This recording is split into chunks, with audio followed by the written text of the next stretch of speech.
Hey friends, looking for some great business content other than right here on Accelerate? Then check out C-Suite TV and watch in-depth interviews with business content for C-Suite leaders and entrepreneurs, including an interview with me, your favorite podcast host.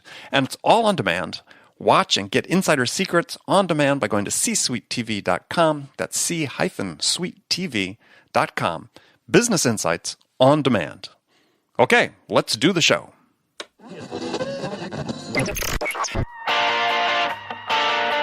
It's time to accelerate. Hey friends, this is Andy. Welcome to episode 479 of Accelerate, the sales podcast of record, where I hold in-depth conversations with today's leading experts in sales, marketing, and leadership 6 days a week. Okay, one of the hardest things a sales leader can do is hire salespeople. Getting it right is so important because getting it wrong can be hugely distracting and costly in terms of lost time, lost sales opportunities. So to help you get it right, create a simple playbook to hiring the right sales candidates for your company. It's called How to Hire a Winning Sales Team. Very imaginative title, I know it. But best of all, it's free. And you can get it by going to accelerate.fm/winning. Download your free playbook to hiring a winning sales team. Again, that's accelerate.fm/winning to get your free copy today. Joining me on the show is Oleg Rogynskyy. He's the founder and CEO of People.ai. Now, this is a sales management platform that helps to reimagine how managers can make decisions by allowing them to reach conclusions based on hard data, as opposed to just intuition and anecdote and so on. So, we'll talk about that today. Oleg, welcome to Accelerate. Thank you, Andy. So, a sales management platform. So, in your mind, what is the biggest challenge sales managers face today? The biggest challenge that we found sales managers face today is the fact that most of the decisions around managing a sales team are being made based on hunch, intuition, and very little data. And even those who manage their teams based on data typically rely on lagging indicators, such as revenue or no revenue, versus the indicators leading up to kind of closing deals and end of quarters. So, okay. I mean, we obviously seen this huge influx of sales technology coming into the sales business in the last several years. Yeah, People.ai being among them. What doesn't seem to have changed much, though, is that the overall performance of salespeople. I mean, if you look at some of the studies that come out, and we could debate, I'm sure, over the validity of some of the data, but generally it shows that roughly half of salespeople don't make quota, and business-to-business close rates are declining, even though there have been this relatively sizable investments in the people's sales stack and so on. So, how do we reconcile that? You're absolutely right. The sales stack has become massive. I'll look at my sales reps. They use 5 to 10 tools each for all kinds of different purposes. It's very fragmented. It's poorly integrated.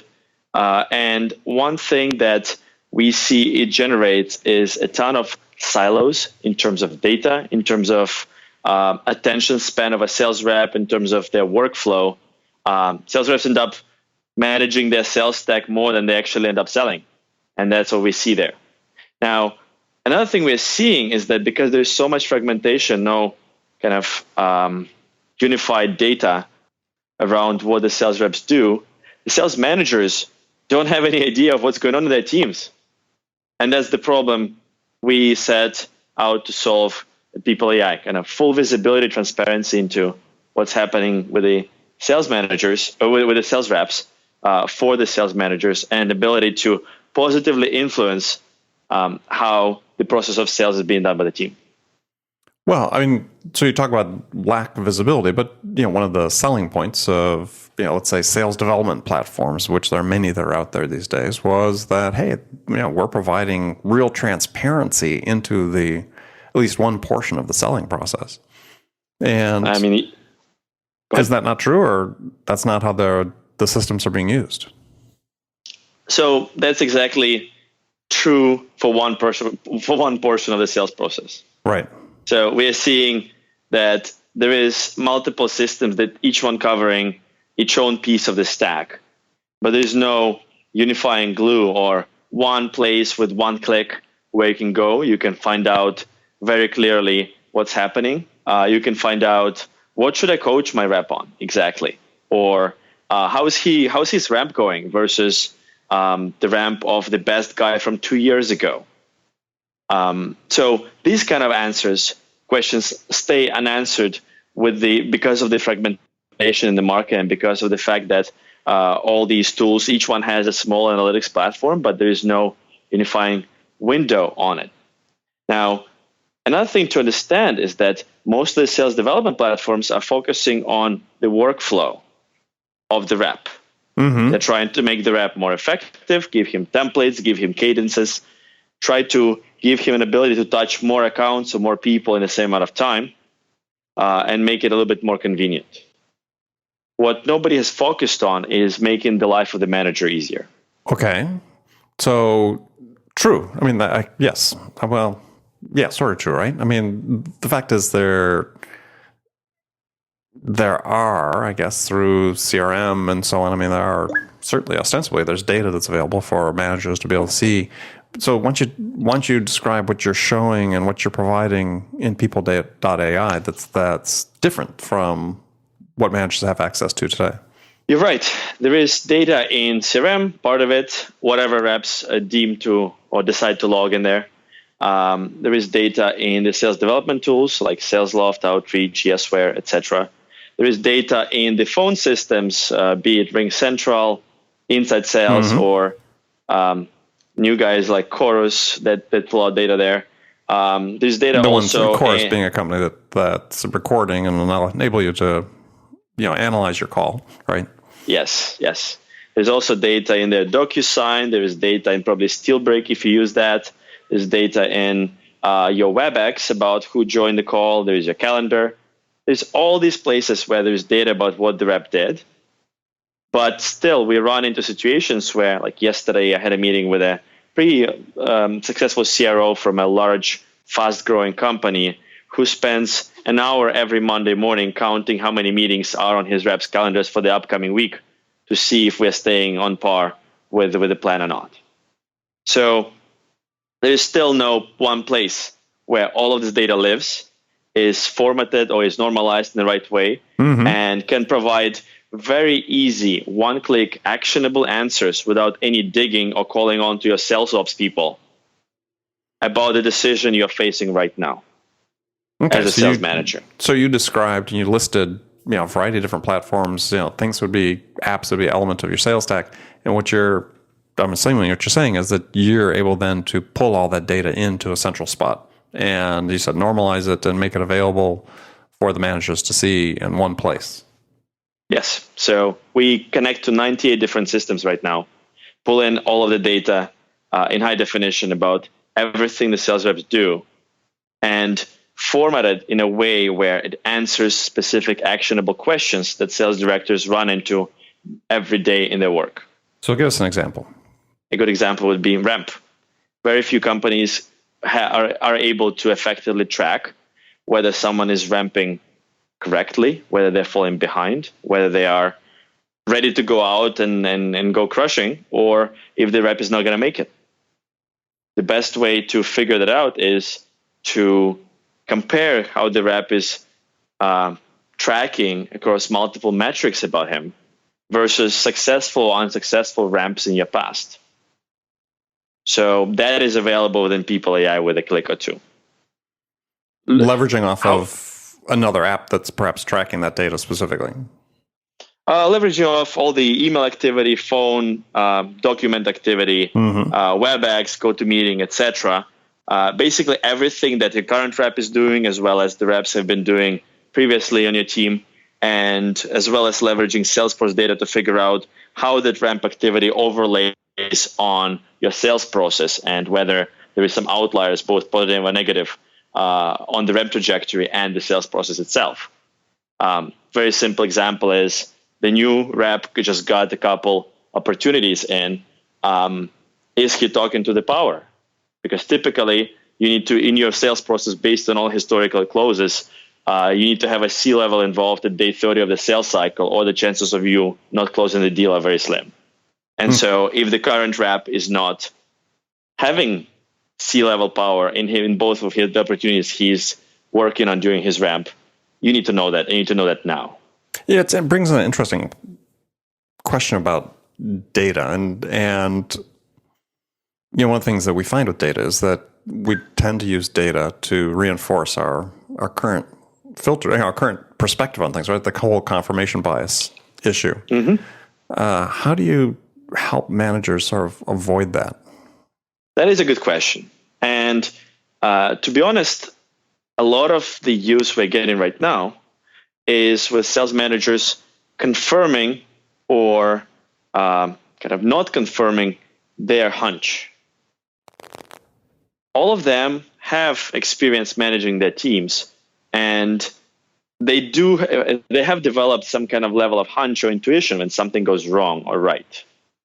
Now, a lot of decisions can be very important, like letting someone go, or actually hiring someone, or moving someone to a different role, a team. And from what we learned, these decisions are typically made without any data, just on that hunch I talked about.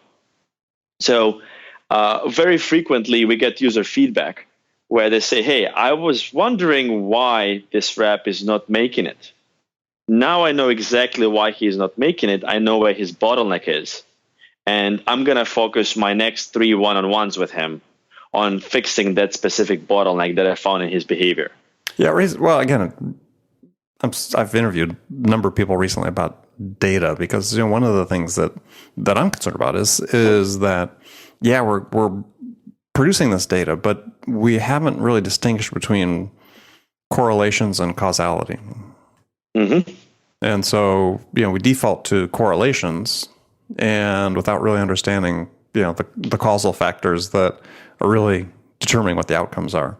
So it seems like a great opportunity for a platform to come along and say, yeah, here we can really shine the light at these variables that you need to focus on to determine which ones of those are just correlations or actually causal factors. Yep. Otherwise we're still just managing by anecdote. Absolutely. And I mean, the interesting thing is that we've been doing this to servers for years.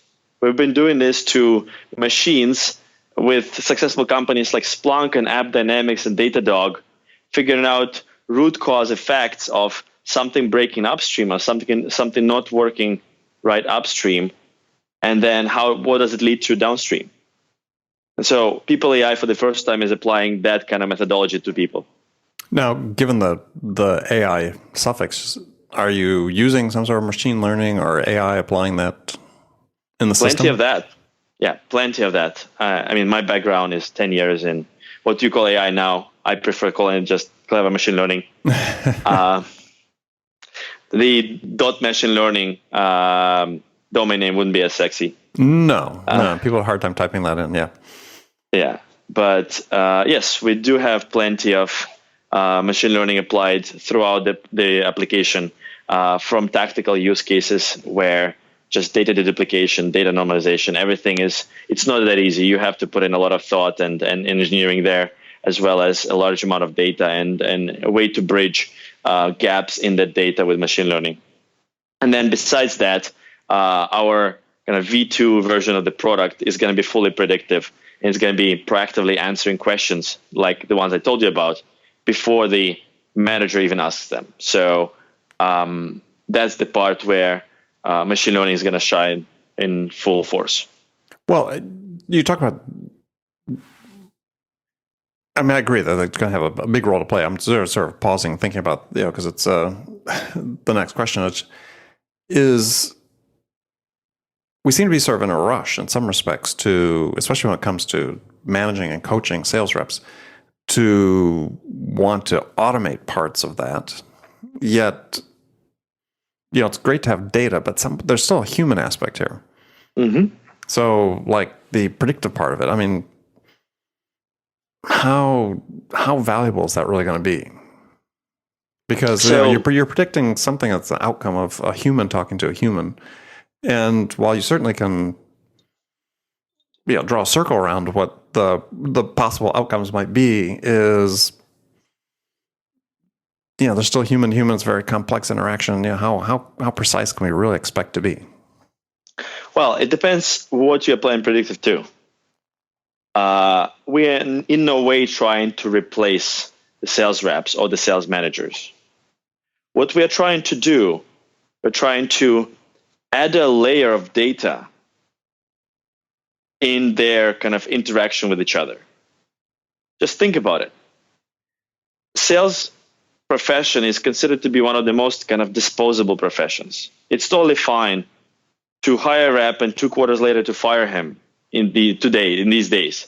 While it's definitely not fine to hire. Certainly in certain businesses, yes. I mean, yeah. And then it's totally not fine to hire an engineer and fire him in 2 quarters later. Why is it so? The reason why we think the world is that way right now is that there is no data describing the behavioral and kind of performance aspects of a sales rep outside of very basic data points like how much money did he make, which is a lagging indicator, or like number of emails, calls, and meetings that the guy produced. That's basically it for absolutely every sales team out there. That's how they try to optimize and improve their team based on those 4 data points. That's not enough. And so what we are doing is bringing in a lot more data, metrics, and KPIs around everything that a sales rep does. And when it comes to making decisions like letting someone go, you can't do it on a hunch anymore. You have all of the data in front of you about his performance. And guess what? You know exactly where his bottleneck is, where he's not performing as well as the rest of the people on the team. When you know that, you're much less likely to let the person go. Instead, you know exactly where to go and fix him.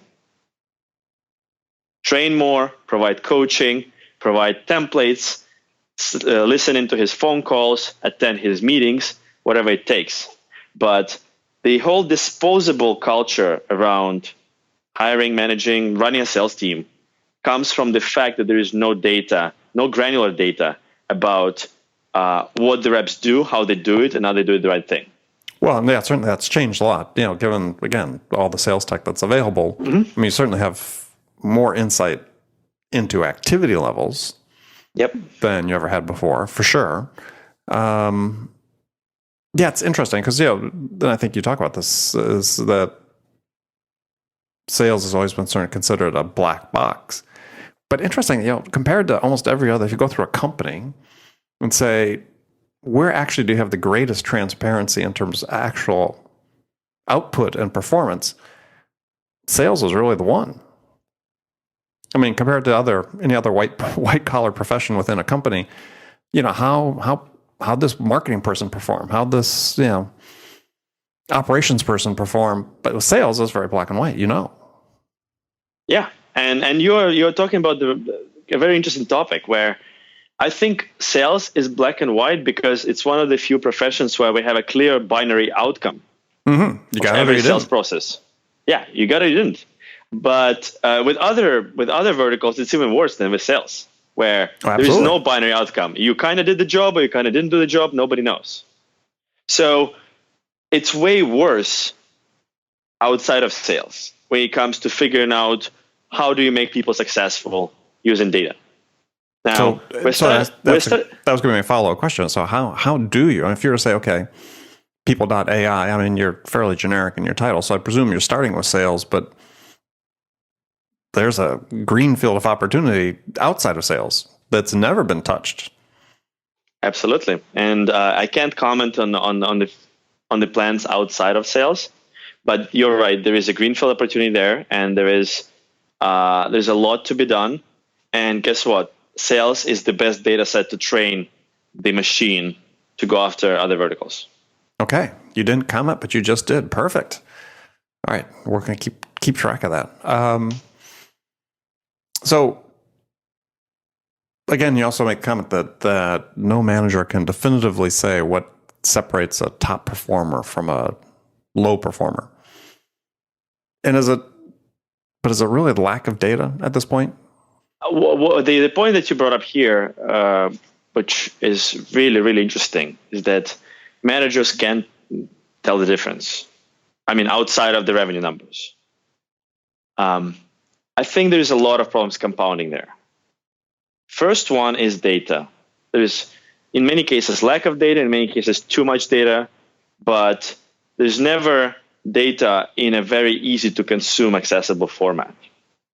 Just try to go to a sales team and pull in all of the activity and conversion data about a person in one place. You probably either will have to spend months building something in Salesforce and then building a bunch of integrations, or you're going to have to pull together several data sets and then do some VLOOKUP magic. From our experience, a lot of sales directors think VLOOKUP is a swear word. So the first, there is lack of data. Second is there is lack of data education. How many sales managers do you know that know how to use R or Python to pull data together and clean it up and use it? Probably none. None, right? Yeah. Some of the best sales managers I've seen in the industry are the ones who know how to manipulate data. Example would be Steve Browdy at MuleSoft. He spends 80% of his day in Tableau, not in Salesforce. Mm-hmm. Because that's how he learns the insights. Mm-hmm. Same thing with shout out to 5 Stars guys. I've heard from their CRO that they're hiring borderline data scientists to manage their sales teams. Why is it so? It's because they understand the value of data, and they understand that your typical sales manager who was a sales rep 2 years ago and just succeeded at crushing his quota for a couple quarters in a row, that person can't get the max value out of the data. So let's just hire people who know how to work with data. Sure. And so can they work with people? Third piece is, that's a different question. Third piece is that it becomes the question at some point. Yeah. Third piece is that I don't know if you tried, but if you, I still haven't succeeded pulling together 3 tables into one report in Salesforce reports. No, it's hard. It's pretty much impossible. So what we're seeing here is lack of data, lack of knowledge how to work with the data, lack of platforms that can do this work for you and provide you with the answers. Mm-hmm. And then the fourth one that we see is how many sales managers do you know that would rather dig into data than go and sell or help their reps sell? Many. There's also many, an increasing number. So that's increasing. However, if you go out of Silicon Valley, probably New York, I haven't seen many kind of on the across the more classic companies. It is becoming a trend. Don't get me wrong. No, it's absolutely driven by the Valley. I mean, it's been this. Yeah, and so the last point I'm trying to make is that your classic sales manager also doesn't place enough value onto working with data, so he just doesn't spend the time. Well, it's an interesting conundrum I think that managers are finding themselves in these days, is that actually the demand for data is really emanating from above in many cases, right? That they're feeling the pressure to become, metrics jockeys more and more because they have this reporting requirement, right? Mm-hmm. Now that there's transparency in this data and everybody has access to it, they're becoming more accountable for the hard data, as you referred to it, than they've been in the past. And it creates this conundrum of the metrics are absolutely essential. Having more visibility is, gosh, that would have been fantastic. If I could think back 20 years ago, would have killed for it, but it's still a people business. Yep. And this is I think is the challenge that we're going to have as an industry, as a sales industry, is how do you optimize both? How do you use one to help optimize the performance of this human whose job is out dealing with other humans in these sort of complex sales interactions? One thing to keep in mind is that all of the sales world is operating on a very similar process. Obviously there is changes in your pitch, in your sales cadence, in your sales cycle, in the personas you're working with. But on a high level, the process is very similar. It was created by SFA, Salesforce, Oracle guys years ago, and we still follow it pretty thoroughly. I think a very specific segment of the sales industry does. Now, certainly, SaaS business, tech companies, but That's just a small fraction of the entire sales industry out there. And, give an example. I gave a keynote at a national sales meeting for a company yesterday, big consumer electronics product company. Everybody would recognize the name.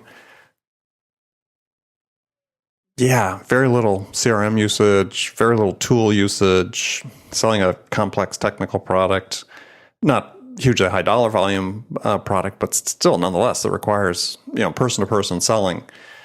Mm-hmm. And I think it's very typical. It's way more typical these days than I'm saying companies that still haven't even been exposed to these tools. I think that becomes a real challenge for us as an industry is, how do we get people, where do we start people to adopt technology to help them, capture the data they can use to become more effective? So let's go back to the current sales stack. With the current sales stack, you would want them to actually bring in 5-10 pieces of the sales stack, integrate with each other before any of the data starts being captured if they don't have CRM adoption today. Yeah, well, I'll give you an example. Let's take an example of another client I spoke to a couple months ago. 100 inside salespeople. They have the only tech they have is their own custom-built CRM. They use that's it. That's their entire sales stack. There's 100 inside sales reps. Yep. And how do they communicate with the world? Through phones, right? They're picking up, making phone calls, and they're just tracking it in their homegrown CRM. But probably some email here and there. Probably they're inside sales. They don't do meetings, but a little email, but even not much of that. Mm-hmm. So these guys still produce levels of activities in systems that they use for those activities. And then they manually log it into CRM. I mean, we're not going to go into CRM sync problem where logging activities it has been solved by many companies. But bottom line is there's still activity happening and there is still a pattern through which they succeed or fail. And still the sales management wants to capture that pattern of kind of successful sales motion, figure out which reps are really good at it and what they do exactly, and which reps are not performing as well, and how to replicate top performers to the bottom performers and bring the whole kind of the average temperature in the room up. So that's kind of the holy grail of making your sales team more effective from our perspective, is to find where exactly which person is underperforming and what's the most cost-effective, fastest, easiest way to bring that person to at least the average level of performance in that specific metric where they are underperforming. If you keep on blocking such bottlenecks consistently within your team, the whole team will get better and you don't have to fire anyone. Yeah, you will, but yes. You will, but yes, I understand. Well, I mean, but I was trying to relate what you're saying back to, because to me, this is the real challenge for sales as an industry, is that there are great applications, great systems, platforms like you're developing coming out, which, you can, you said you've integrated with 98 different data sources right now. There's another year, there'll be another 98 more, right? It's not that, we got everybody in the valley using something like this. That's fantastic. But my audience is nationwide, people from all industries, many of whom are like the company I described before that aren't using anything in the sales stack at all. So it's like, where do they start? And that's the beauty. The way we approached it is we are fully stack-agnostic. We have several companies using us that don't have a CRM. So what's the data source? Why? The data source is their email, calendar, phone, etc. They use different systems to communicate with the world. As long as you talk to someone using something, People.ai works. Got it. And other systems are kind of a cherry on top that adds extra resolution. There is a large bank that we're working with that does not have any CRM adoption, but they still need visibility. They still need a way to optimize. And so while CRM adoption gives us kind of understanding of where in the sales process you are, it's not required. The data is there. The granular data is there, no matter what. Yeah, as you said, through calendar, email, maybe phone if they're recording calls and so on. Yep. Very interesting. Well, cool. Well, I mean, I'm anxious to see it in action. So tell folks how they can find out more about you and connect with you.